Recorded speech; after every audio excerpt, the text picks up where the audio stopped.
اعوذ باللہ من الشیطان الرجیم بسم اللہ الرحمن الرحیم فما اوتیتم من شیء فمتاع الحیاۃ الدنیا وما عند اللہ خیر وابقى للذین آمنوا وعلی ربہم یتوکلون۔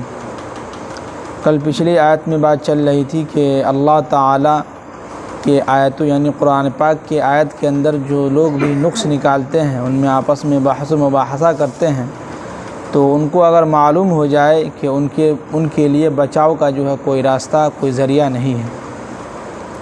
اب آگے اللہ تعالیٰ دنیا کے تعلق سے کہہ رہے ہیں کہ فما اوتیتم من شیء فمتاع الحیات الدنیا، جو کچھ بھی تمہیں جو کوئی بھی چیز دی گئی ہے تو فما متاع الحیات الدنیا، وہ دنیا کی ایک پونجی ہے۔ کیا مطلب کہ اللہ تعالیٰ نے ہم کو جو مال دیا ہے، دولت دیا ہے، شہرت دیا ہے، عہدہ دیا ہے، جان ہے، یہ ساری چیزیں جو ہے سمجھیے کہ دنیا کے اندر ہی ہے۔ یہ گھر ہے تو گھر جو ہے مرنے کے بعد ہمارے ساتھ نہیں جائے گا، یہیں رہ جائے گا۔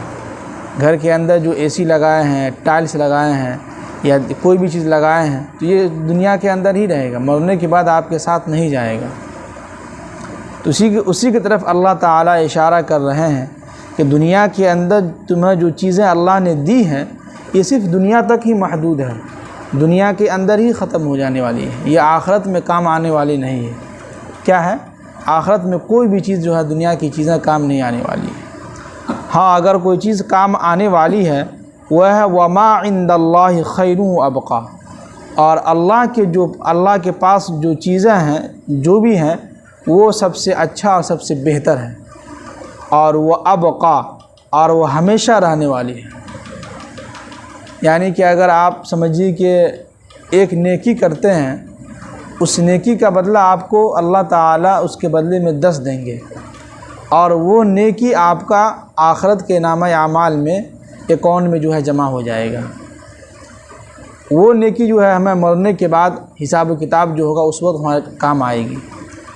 وہی اگر دنیا کے اندر کوئی کام کرتے ہیں، کوئی چیز کہیں پہ پیسہ خرچ کرتے ہیں دنیا کے کام میں، تو وہ صرف خرچ کرنے کے بعد آپ کو وہ چیز مل جائے گی لیکن اس پر کوئی ثواب نہیں ملے گا، کوئی اجر نہیں ہے۔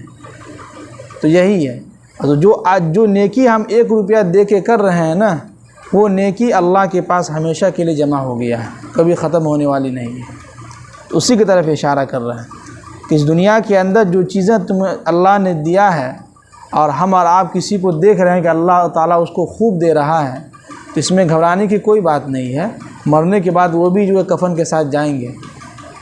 ایسا نہیں ہے کہ جو لوگ پیسے والے ہیں، جو لوگ خوب پیسہ کما رہے ہیں تو مرنے کے بعد ان کے کفن میں جو ہے خوب پیسہ جائے گا۔ نہ، کچھ بھی نہیں جائے گا، صرف ایک کفن جائے۔ لیکن تو اس سے یہاں پر اللہ تعالیٰ اپنے بندوں کو ایک دلاسا دے رہے ہیں، ان بندوں کو جو پریشان حال ہے، جو ایک دوسرے کو دیکھ کے کہتے ہیں کہ اللہ نے ان کو خوب مال و دولت دیا اور ہمیں کچھ بھی نہیں دیا ہے، تو ان لوگوں کی طرف اشارہ کر رہے ہیں کہ اے نبی صلی اللہ علیہ وسلم، آپ ان لوگوں سے کہیے، صحابہ جو کہتے ہیں کہ اللہ نے فلاں شخص کو خوب مال دیا ہے اور ہم کو مال نہیں دیا ہے، تو ان سے کہہ دیجئے کہ دنیا کے اندر جو چیزیں جو دیکھ رہے ہیں اور اللہ نے جس کو جو چیز دیا ہے یہ دنیا کی چیزیں ہیں، دنیا کے اندر ہی ختم ہو جانے والی ہے۔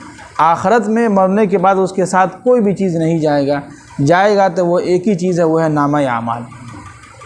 جیسے کہ ہم سفر کے لیے نکلتے ہیں گھر سے باہر جانے کے لیے، تو راستے میں کھانے کے لیے جو ہے کچھ اپنے گھر سے بنا کے لے کے جاتے ہیں کہ نہیں؟ خاص طور سے کہتے ہیں کہ اپنی بیگم سے، اپنی اہلیہ سے کہ راستے میں کھانے کے لیے چیزیں اچھے سے بنائیے، کچھ ملے یا نہیں ملے لیکن راستے میں کھانے کے لیے جو ہے روٹی سبزی ہونی چاہیے۔ تو یہ سمجھیے کہ زاد راہ ہو گیا، جس کو اردو میں کہتے ہیں زاد راہ۔ سفر کے جو دوران جو بھوک لگے گی وہ جو گھر سے لے کے آئے ہیں وہ ہم کھائیں گے۔ جب ہم دنیا کے اندر سفر کر رہے ہیں تو سفر میں چند گھنٹے کا سفر ہوتا ہے، 20 گھنٹے کا یا 25 گھنٹے کا یا 48 گھنٹے کا سفر ہوتا ہے۔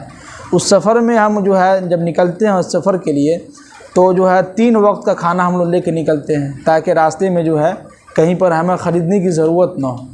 اور ایسے بھی ہوٹل کی چیزیں خاص طور سے اسٹیشن پر جو چیزیں ملتی ہیں وہ 1 ہفتے کا رکھی رہتی ہیں، کئی دنوں کا رکھا ہوا رہتا ہے۔ اور اللہ کے نبی صلی اللہ علیہ وسلم جب بھی کوئی چیز کھائے ہیں تازہ کھائے ہیں، بکری کا دودھ نکالے ہیں فوراً پی لیے ہیں، رکھے نہیں ہیں فوراً پی لیے۔ تو اللہ کے نبی ہمیشہ تازہ کھانا کھاتے تھے، باسی کھانا نہیں کھاتے تھے۔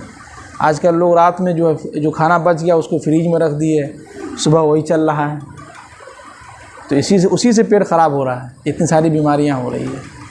اور اللہ کے نبی صلی اللہ علیہ وسلم جس وقت جو چیز بنی اسی وقت کھا لیے، جو بچ گیا دوسروں کو دے دیا، لے جاؤ کھاؤ، ہدیہ کر دیے۔ یہ ہے تو دنیا کے اندر جب ہم سفر کرتے ہیں تو کچھ لے کے چلتے ہیں، اسی طرح جب ہم دنیا سے جب جائیں گے اللہ کے پاس، وَإِلَيْهِ تُرْجَعُونَ، جب ہم سب کو اللہ کی طرف لوٹ کر جانا ہے تو ان کے پاس جانے کے لیے کچھ تو ہونا چاہیے نا، راستے میں کچھ تو کھانے پینے کا جو ہمارے نیک اعمال ہو، جو ہمیں قبر کے عذاب سے بچا لے، اور میدان محشر میں جب جمع ہوں گے تو وہاں حساب و کتاب دینے میں آسانی ہو، کچھ تو ہمارا ہونا چاہیے جی۔ تو ہم لوگ جو ہے دنیا کی چیزوں کو زیادہ فوکس نہ کریں، آخرت کی چیزوں پر فوکس کریں، آخرت کے جو نیک اعمال ہیں، جو آخرت کے جو کام ہیں، جو ہماری نیکی جو آخرت میں کام آنے والی ہے اس پر ہم لوگ زیادہ دھیان دیں، دنیا پر زیادہ دھیان نہ دیں۔ اب آگے کہہ رہے ہیں کہ للذین آمنوا، یہ ان لوگوں کے لیے جو ایمان لائے ہیں۔ کیا ہے؟ ایسا نہیں ہے کہ اگر کوئی کافر دنیا کے اندر خوب نیکی کر رہا ہے، روزانہ ایک ایک غریب کو جو ہے خوب لاکھوں روپیہ خرچ کر کے اس کے گھر میں راشن ڈال رہا ہے، لیکن وہ ایمان والا ہے ہی نہیں ہے، اس کا اللہ پر ایمان ہی نہیں ہے، نہ اللہ پر بھروسہ ہے، تو ایسے لوگوں کے لیے آخرت میں کچھ بھی حصہ نہیں ہے۔ اس لیے قرآن نے پہلے ہی لگا دیا للذین آمنوا، جو لوگ ایمان والے ہیں ان لوگوں کے لیے یہ خوشخبری ہے کہ جو دنیا کے اندر نیکی والا کام کرے گا آخرت میں اس کا جو حصہ ملے گا جی۔ اور آگے یہ بھی فرمایا کہ وَعَلَىٰ رَبِّهِمْ يَتَوَكَّلُونَ، اور وہ اپنے اللہ پر بھروسہ بھی کرتا ہو۔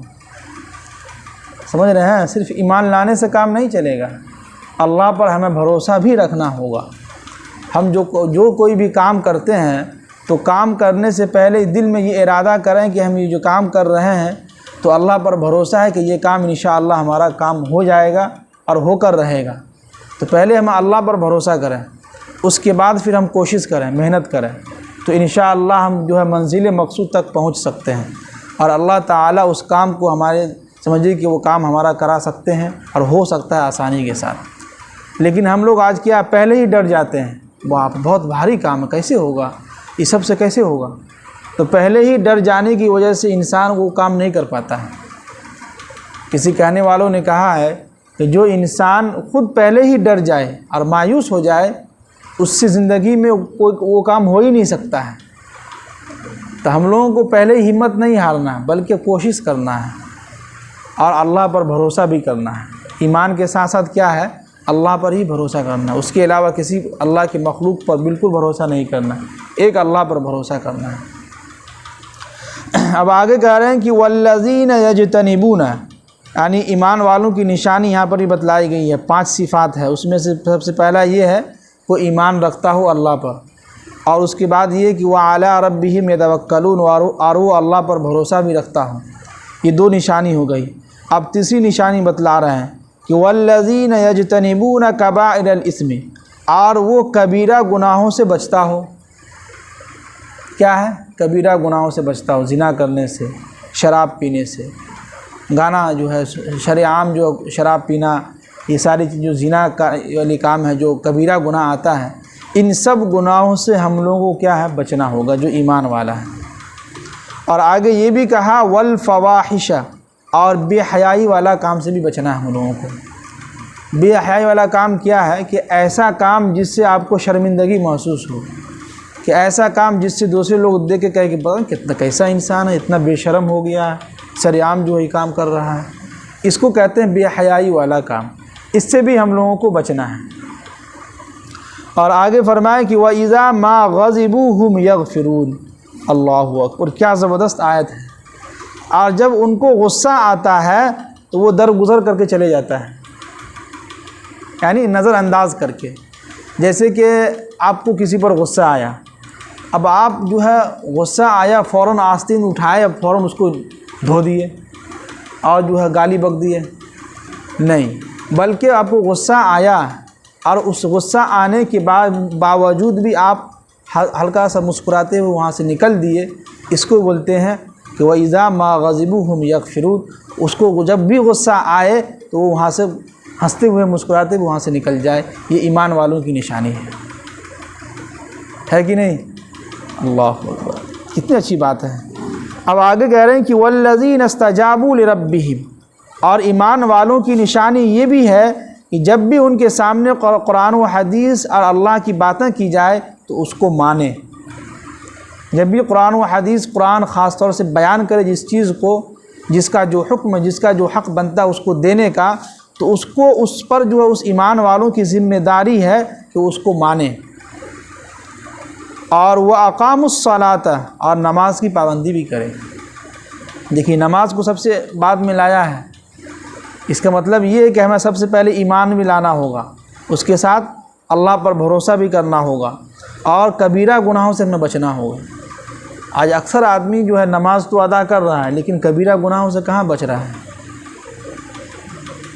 ہے کہ نہیں؟ جھوٹ بولنا یہ کبیرہ گناہ ہے، تعویذ کا گلے میں لٹکانا یہ شرک ہے، کبیرہ گناہوں میں آتا ہے۔ بہت ایسی چیزیں ہیں جو ہم لوگ کبیرہ گناہ والا کام کر رہے ہیں لیکن نماز کی پابندی بھی کر رہے ہیں، جس کی وجہ سے ہماری نماز میں تبدیلی نہیں آ رہی، چینجنگ نہیں ہو پا رہی ہے۔ جیسے چل رہا تھا ویسے ہی چل رہے ہیں، اور یہ ہم ہمیشہ کہتے رہتے ہیں کہ دیکھیے اپنی زندگی کے اندر نماز کے جو ہے اس میں سکون پیدا کیجیے، آرام سے، اطمینان سے۔ 2 ہی رکعت آپ نماز ادا کریں، سکون کے ساتھ ادا کریں۔ وتر کی نماز ادا کر رہے ہیں تو آرام سے، سکون سے ادا کریں۔ ابھی ہم لوگوں کا جو ہے 3 رکعت یا 2 رکعت بھی نہیں ہوا تھا، پیچھے سے کئی لوگ چلے گئے، ان کا جو ہے 2 رکعت 3 رکعت ہو گیا۔ بتائیے کیا نماز ادا کر رہے ہیں آپ؟ اس نماز سے بہتر ہے کہ آپ گھر میں بیٹھے رہتے ہیں۔ مان لیجیے ٹھیک ہے آتے ہیں نماز کے، اللہ نے آپ کو توفیق دیا ہے، لیکن اسی نماز کے بارے میں اللہ کے نبی کی حدیث بھی تو ہے کہ اللہ کے نبی نے فرمایا کہ وہ نماز جو ہے، جو لوگ جلدی جلدی میں نماز ادا کرتے ہیں اس نمازوں کو جو فرشتے جو ہے گندے لباس میں لپیٹ کے اس کے منہ پر مار دیتا ہے کہ جاؤ تمہاری نماز قبول نہیں ہوئی، کچھ فائدہ نہیں ہوا نماز سے۔ باقی اگر آپ کو تفسیر میں بیٹھنا ہے تو بیٹھیے، بہت ثواب اور فائدہ ہوگا، اس سے آپ کے علم میں اضافہ ہوگا، آپ کو قرآن کا علم ہوگا۔ یہی وہ قرآن مقدس کتاب ہے کہ ابھی پچھلے مہینے جو ہے امریکہ میں ایک جو ہے چرچ، جو اس کو کیا کہتے ہیں، پادری کہتے ہیں، وہ اسلام قبول کیا ہے اسی قرآن کے مطالعہ سے، قرآن کا ترجمہ سننے سے۔ اس کو اپنے سے مطالعہ کیا، اور وہ خود بتا رہا تھا میڈیا کے سامنے کہ ہم نے 5 سال قرآن پاک کا مطالعہ کیا ہے، خود ہم نے قرآن کو اپنے آنکھوں سے، ہم نے قرآن کو سمجھا ہے، اور دیگر علماء کرام سے ہم نے پوچھا بھی ہے، اور یوٹیوب پر ہم سنتے بھی تھے۔ بتائیے کتنا فائدے کی چیز ہے۔ یہی جو تفسیر یہاں پر بیٹھ کے ہو رہا ہے آج ہی ایک، تو وہی کہہ رہے ہیں کہ جو لوگ اپنے رب کی باتوں کو کیا ہے مانتے بھی ہیں، وہ اقاموا الصلاۃ، اور نماز کی پابندی بھی کرتے ہیں، اور وہ امرہم شوری بینہم۔ اب دیکھیں قرآن کتنی اچھی بات کر رہا ہے کہ اور وہ اپنے معاملات میں آپس میں مشورہ بھی کرتے ہیں۔ یہ ایمان والوں کی نشانی ہے۔ ہم لوگ اکثر کام میں مشورہ کرتے ہی نہیں ہیں، ایسے اٹھ کے چلے گئے، جو من میں آیا کر لیے۔